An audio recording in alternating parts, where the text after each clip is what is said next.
I made this comic book in 100 days, and boy oh boy, I wish I had known or at least been aware of some of these lessons or mistakes before I started this project. Now that I made this thing, I thought I'll just share those mistakes right here so that I can save you some time. If you value your time, this might help.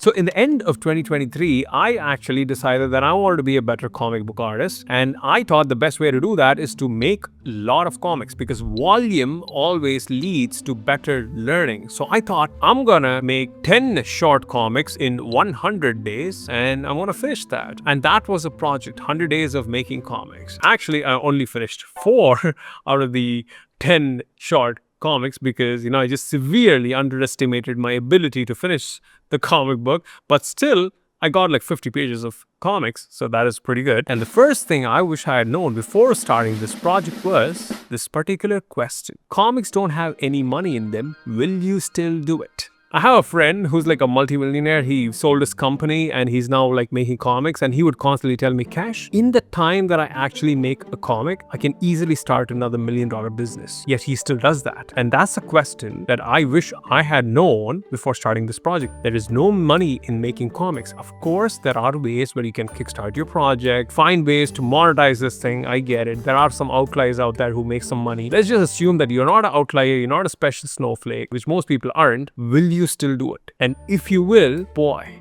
it's one of the most satisfying art forms ever. I just loved making the comic making process. I knew that I will not be putting out this as a product because I'm not exactly happy with the end result. Will you still do something like this even if there is no external reward attached to it? But the answer for me is I would still do it, and I went ahead and did it, and I'm going to do more of it, to be honest. And that's probably because I'm an idiot who does not care for, like sensible things in this world. So probably not a good advice. Don't follow me. Instead of picking 10 stories for this particular comic, I could have just picked one and did that well.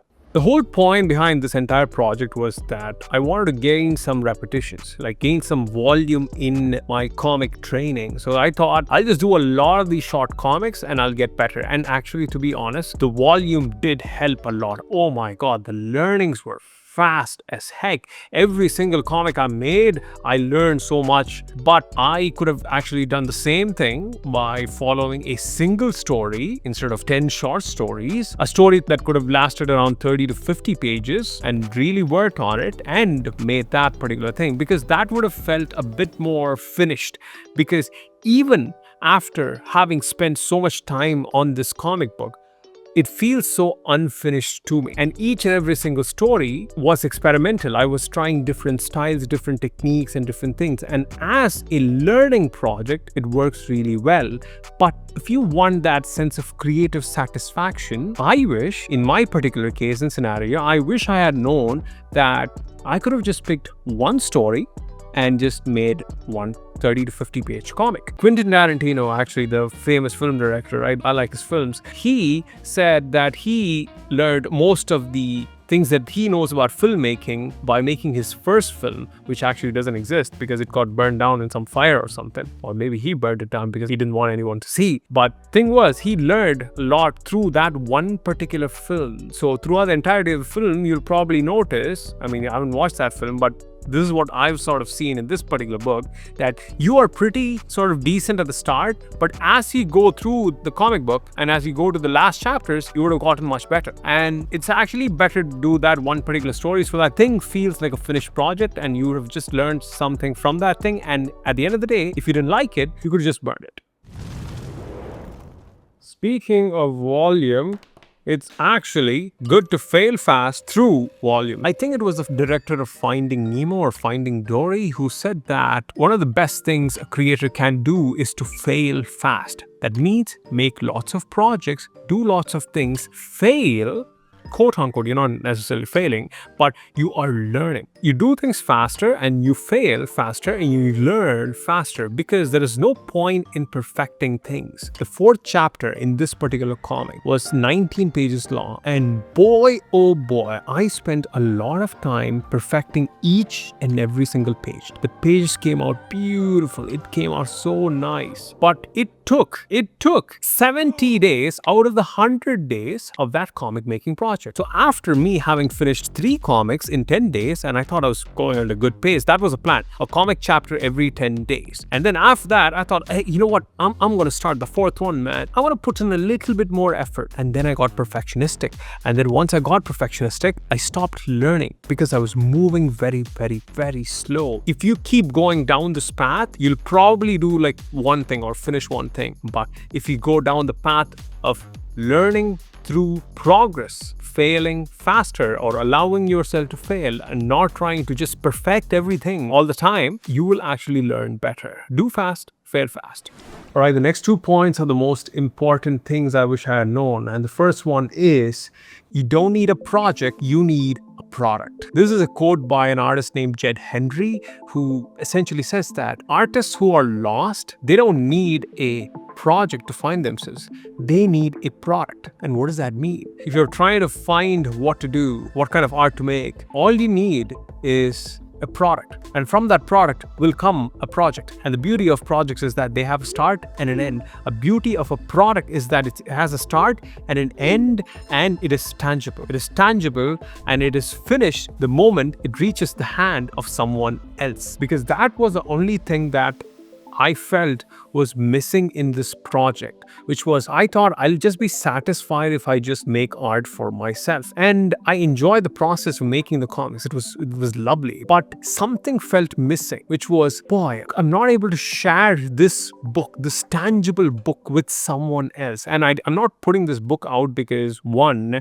this name, The Spirited Tales, eventually evolved into a full-blown universe and all that crap. So again, I don't know if it's perfectionism or whatnot. Therefore, like, I have to change the entire structure. And also the second thing was, I didn't think of it from a product-based point of view from the very start of this project. I just thought I'll just make 10 comics, I'll put them together and put it out. For example, if you want to design characters, instead of thinking, oh, I'm just going to take on a character design challenge, do like this. Okay, I want to design 100 characters. It's going to be based on one single theme, and I want to put it inside the book. And another product would be, I want to illustrate a deck of playing cards, which, by the way, I want to do for like a very long time. I might do it very soon. And that is a project, and you got a product at the end of that project. I'll put up a list of these product ideas on the screen. It'll be lovely for you to try it out. But at the end of the day, what you need is a product, not a project. And think of making a product that you would be proud of making and that you would like to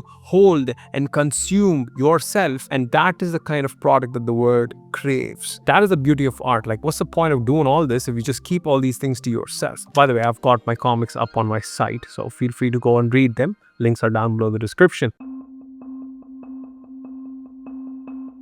And here's the last thing I wish I had known, which is this. You, my friend, will never be ready enough to do the project that you always wanted to do.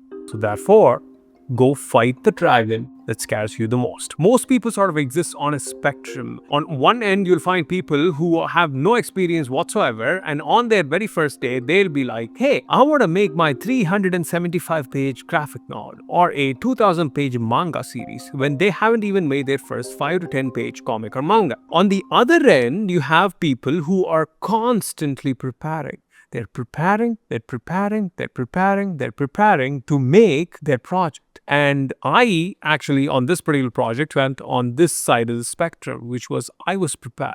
I was constantly preparing to do this project that I have in my mind that scares me, that motivates me, but I am just too scared to do, or I was too scared to do. I just realized that I'll never be ready enough. That project will never be perfect enough. What you can only do is just be honest in that particular moment and work with the skills that you have. And here's a fun little trick that I found. As I was making this last chapter, I just realized that, wait a second, I have the skill set. I have the drawing, the visual, the storytelling skill set to make the project that I want to make. Yet, are not doing it. So that is a trick. If you find evidence in your reality that you are capable of doing that particular project that you've always wanted to do, then in that case, you're just procrastinating out of fear, you're scared, you need to toughen the heck up and start that project. I don't need to prepare. I am ready. I have been preparing for the past 10 years.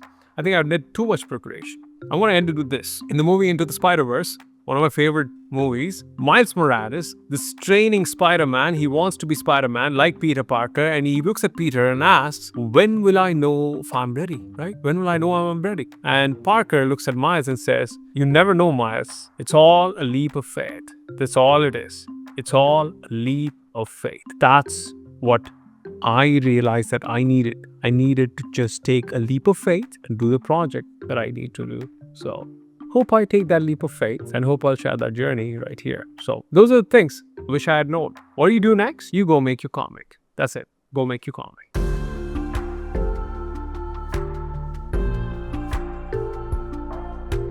Making comics is hard.